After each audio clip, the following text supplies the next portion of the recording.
Well. Before you see a total beginner progress from his first dive in the pool to swimming with whale sharks at the depth of 30 meters on his own, let me give you some context. For several years now, I've been using this channel as an excuse to learn and experiment with things that I've dreamed of doing. So, after all of the skydiving, wing walking, the wakeboarding, and speed riding licenses, we're gonna try to add 3 diving diplomas to the list. How's it going? Is it dangerous? Is it hard? I don't know. As usual, we'll find out together. Welcome to the new Practice Makes Perfect. Ladies and gentlemen, good morning. I hope you're doing well. It's 7 a.m., not my favorite time, but we have a lot to do today. I'm with my dad, my girlfriend, and her mom. I got the good idea to invite them all to this PMP. Have you dived before? Without an air tank. Not quite the same. We aim to pass the PADI Open water course, the most widely recognized training in the diving world. You can swim 18 meters deep with someone. Did I mention that the goal of this video is to swim with whale sharks? As in this.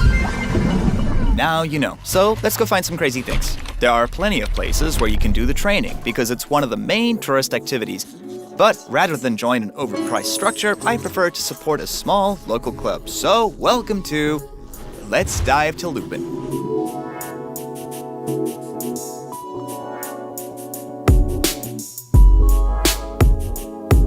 My name is Nyoman. This is Nyoman, our Indonesian diving instructor who will be responsible for safety during the training. As before any activity where you could potentially lose your life, you have to sign the death waiver.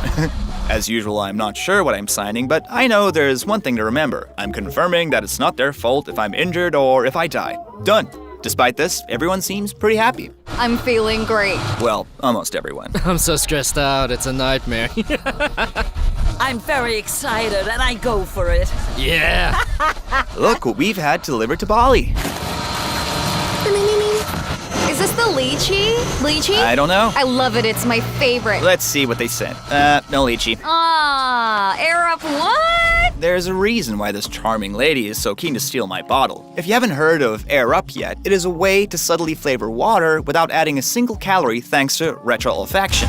Did you get that? It is a strange word to say, thanks to a lot of micro air bubbles. When you open it, your brain interprets the smell and tricks you into thinking that you've had flavored water with peach, lemon, blackcurrant, or much more. Plus, they've come out with these 2 models of stainless steel bottles that keep your water cold or your collagen coffee warm all day long. In short, Air Up has 30 different flavors with no sweeteners, no additives, no allergens, and 15% off with the code Tristan. For those of you who are interested, the link is in the description. It smells like a peach. Huh? My dad loves it. Practice makes peach. An explanation of the do's and don'ts to get the diploma. It's in this totally soundproof environment that we begin our training. How do we control our breathing underwater? I've already mentioned that it is a local club. This is the street life.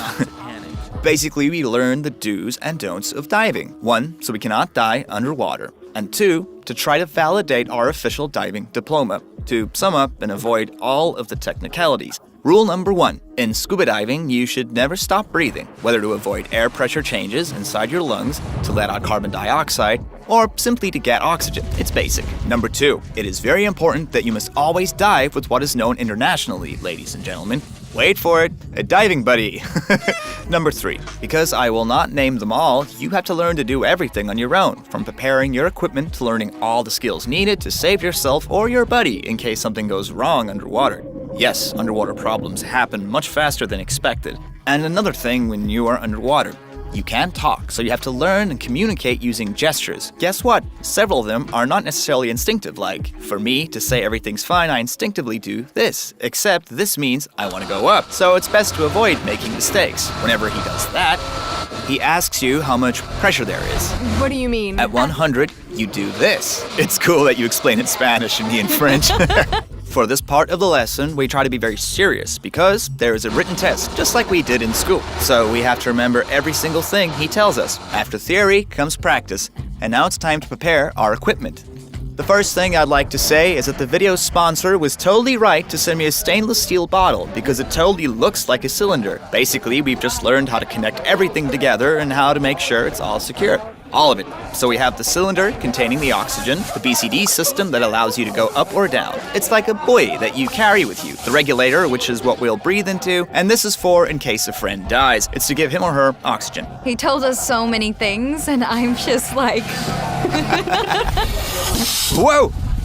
Wow. After doing this first, for my pure personal enjoyment, it's time to change my clothes for the first stage of this practice. The first pool dive, can't wait.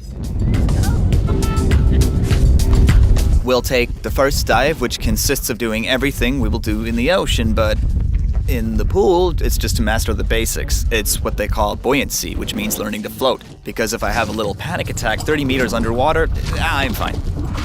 I've seen worse places to train. The idea is to mimic the fact that you're on a boat. You have to jump into the water because you've got 15 kilos of gear on your back. You can't get into the water normally. 3 go! My word, he's so impatient. 3 go!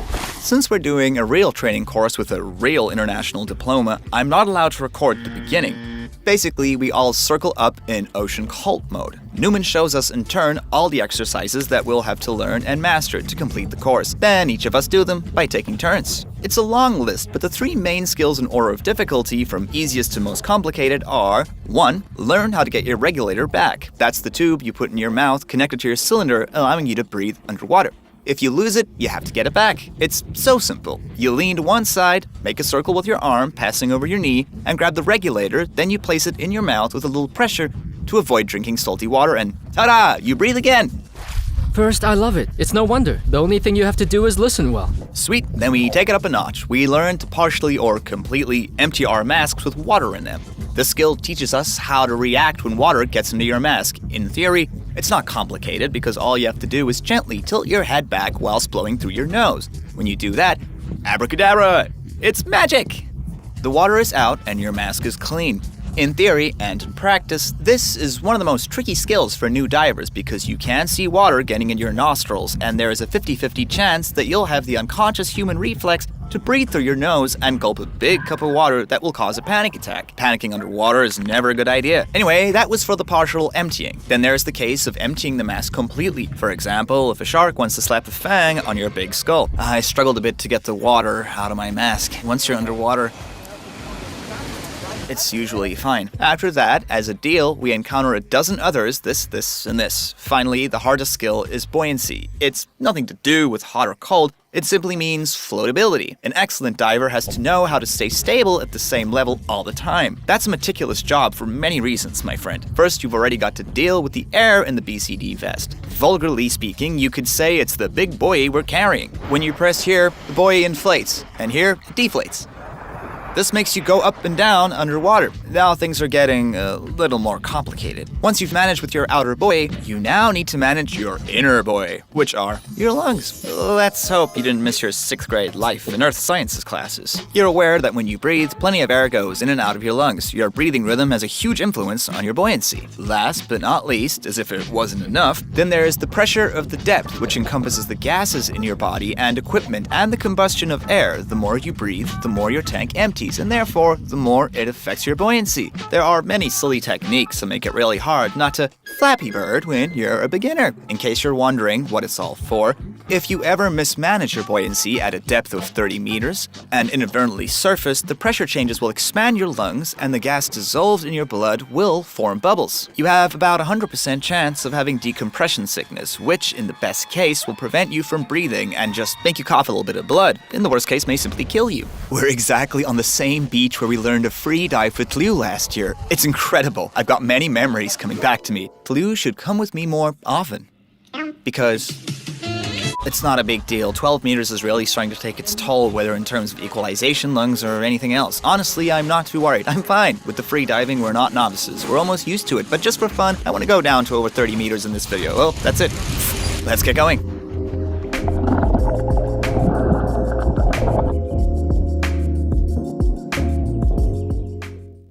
Amazing. The marine life here is crazy. I've never seen anything so close. How was it? I loved it. There were so many fish I've never seen in my life. It was cool. It was beautiful. It didn't really work out the same way on the Padres side. As I explained to you earlier, we have an automatic human reflex to breathe through our noses. When you take off your mask underwater, the first thing your body wants to do is take a deep breath through your nose until you have had 2 or 3 cups of water up your nose. Then you panic and start to worry about doing the exercise again. And that is exactly what happened to the Padre. Underneath, he's a great guy. I'd given up. I drank some water. I wanted to stop. He said no. He believed in me. He said you're the best instructor. He believed in me, and I went all the way What you with saw him. was beautiful, right? He insisted. Wonderful. But really, for stressed out people, it's something you should absolutely do, you know? Because in fact, you can't be stressed in there. You're stressed, you're dead. You're dead, you breathe badly, everything's wrong, you know? The only thing forward to work is to completely relax. Go on, damn it, I'm relaxing, you know? I'm fine, my instructor is here, I won't die. I almost died. Wait, forget it. You almost died. Wait, forget it. You almost died. I almost died. I thought I was going to sink. When I was in the water, I forgot what we learned. Why? Did you forget? I forgot. What do I know about that? My brain was all messed up. Welcome to the PMP. Yeah. Dad almost gave up. But then he saw everyone else doing it and got that kung fu instructor's ego back. Like, everyone is doing it, so I can too. So then he just did it. He swallowed some water. Then in the end, he handled it. Just like in every PMP, whether it's the wakeboard PMP with Leo, going all out on his pickup while I do a backflip, everyone has their battles. We're all in the same mess together. I don't like to drink, damn it. But this stuff, oh boy. I don't like to drink. You're really good. At your age, you're truly a goat. Yeah. Hey, I just had a good. drink. Just one drink. He eventually overcame his fears, and everyone is making progress. Practice makes progress. Some coffee, please. No, Dad, you don't need coffee. You have the sponsor. No.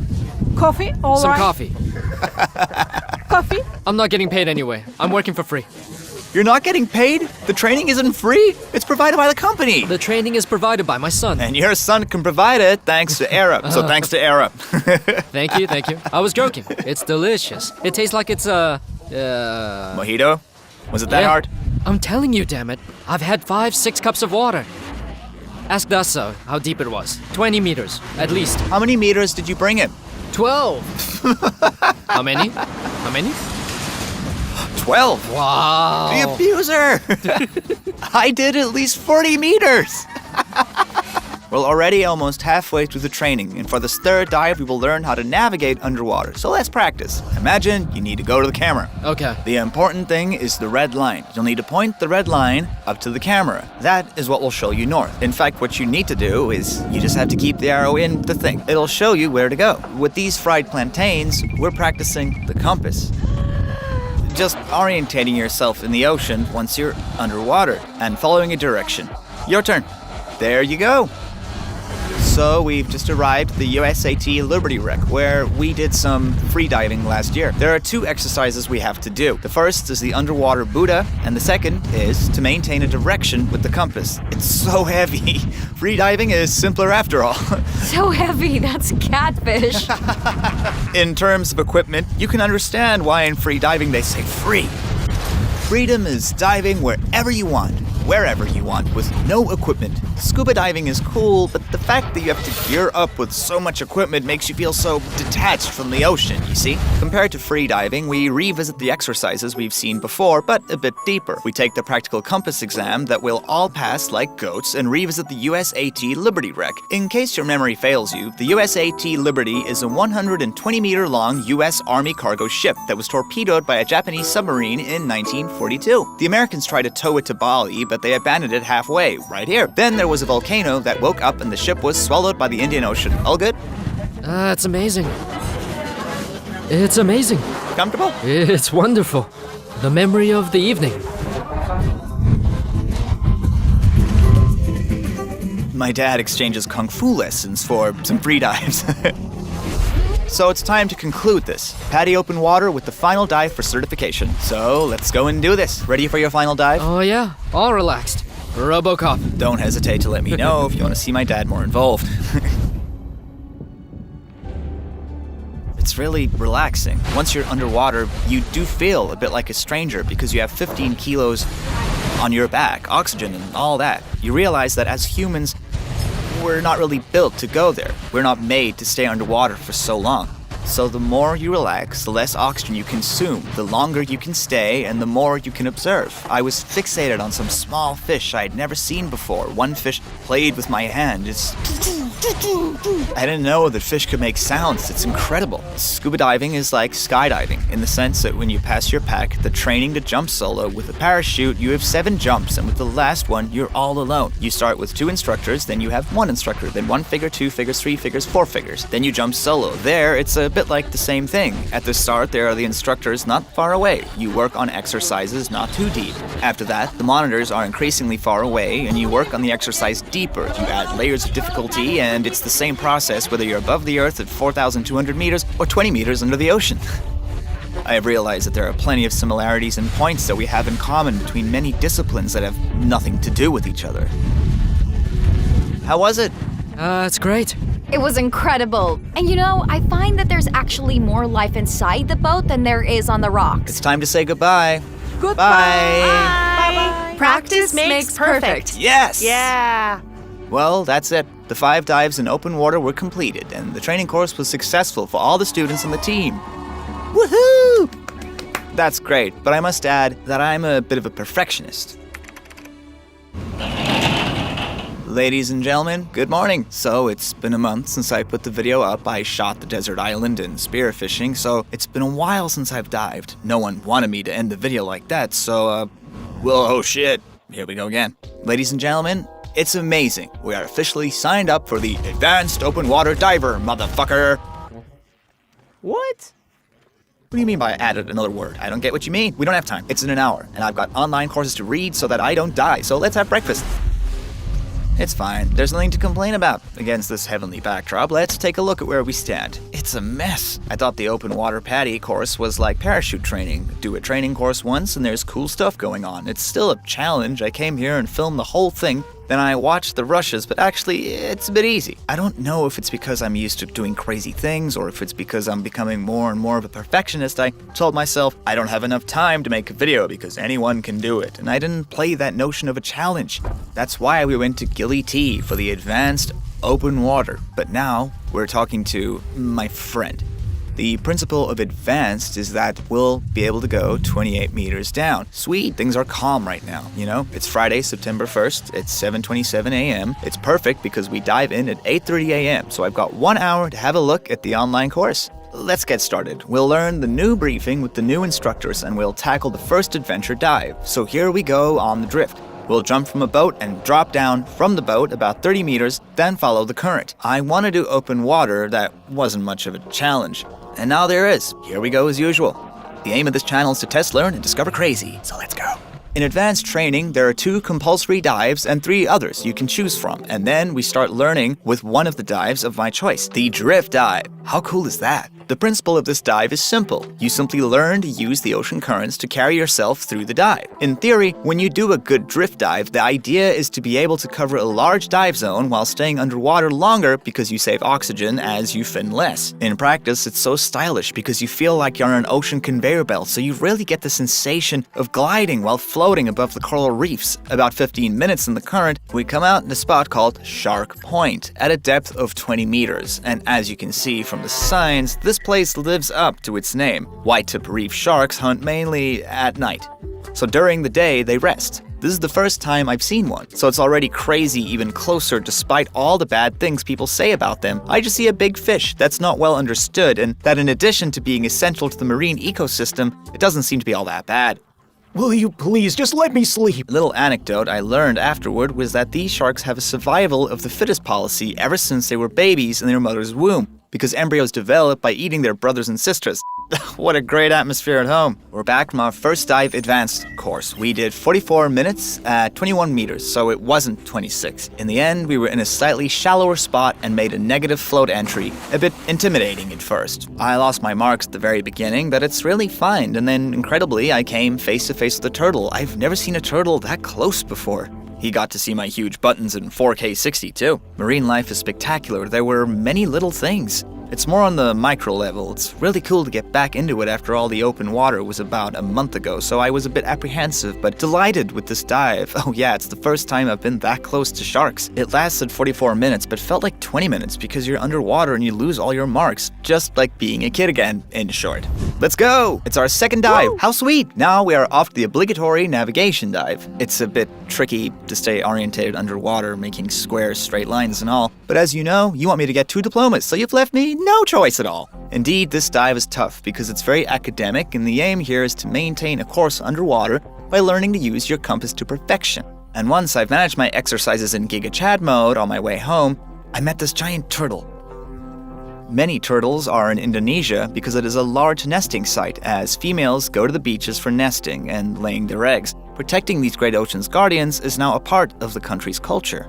As you can see, I am totally disconnected and 100% of my brain is fascinated with this amazing creature in front of me. Before we left, we got to see this. I thought they were fighting, but then I found out that they were actually hugging. Great, that's cool. Okay, second dive is done. It was a tough fight, but we managed it quite easily. And then we saw the turtles. They were busy breeding. It was incredible. It was really amazing. I've seen turtles from far when snorkeling or spearfishing, but never as close or as big as I swam for about 2 minutes beside her, looking at the textured details on her skin, her shell, her flippers, and just so on. I was so fascinated. It was incredible. That's all for our second dive. We did it, guys. We did the straight lines, the squares, and so on. It was difficult, like a school exam, but it's a part of getting the degree, so we shut our mouths and worked on it. But I'm glad it worked. We move on to our third dive, the deep dive. The goal is to descend into the mysterious depths of the abyss, where the light changes colors, becomes cold, and the marine life takes on a whole new dimension. Sorry, I'm into the voiceovers acting, and after putting on a glue this morning... Well, a vexing question. Did you read, diagonally. And roughly what did you retain? We see during the brief of this third dive the potential risks of what going deeper down is. Once the briefing's over, we immediately equip ourselves and perform our first negative entry.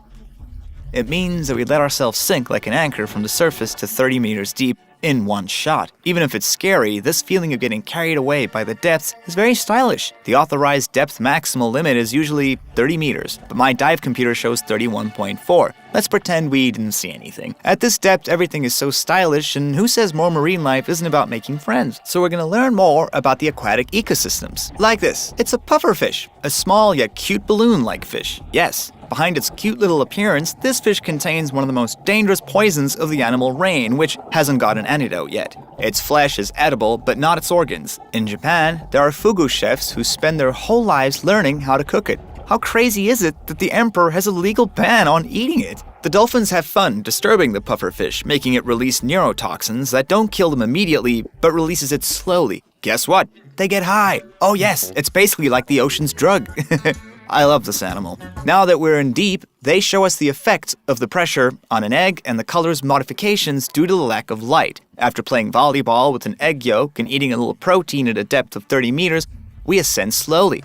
We respect the decompression level, and we instantly get to work on the 2 last dives that we have left. Maybe we'll be real divers. I'll spare you the last details, but the 4th dive is the peak performance buoyancy. The aim of this dive is for us to become buoyancy professionals. Final test will determine the validation of your diploma by crossing a square of 1 meter by 1 meter without palming or touching equipment, but by using your breathing control. Seeing my friend fail by touching the square kind of put pressure on me. But let's gain some insight. We learn from our mistakes. Let's focus. And this is a look of a guy who showed off because he has just passed his exam without revising.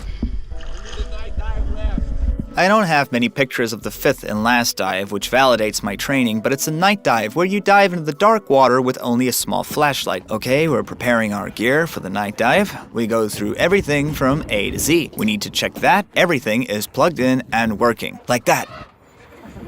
Okay, look at the dial. That's weird. Well, as you can see, it's not good. I'll dive with less oxygen even if it's scary. We've practiced the dive, so it'll be a 100% validated dive by the PADI National. After these 10 dives in autonomy, this last diploma is validated, which allows us to dive until 30 meters deep. As I promised for the last step of this video, we're gonna go to the tip of the island, Sambawa, in Samoa Seaside Cottage, a place that lets you dive right in the middle of the Indian Ocean to try and meet the biggest fish in the world. Ladies and gentlemen, good morning. I've only just woken up. We're a bit late, but it's what we've been waiting for from the beginning. We put on the diver's hat. Let's go. Picture is worth 1,000 words. I felt so small in front of the immensity of this abyss, thanks to Lunatic for the 6 shots.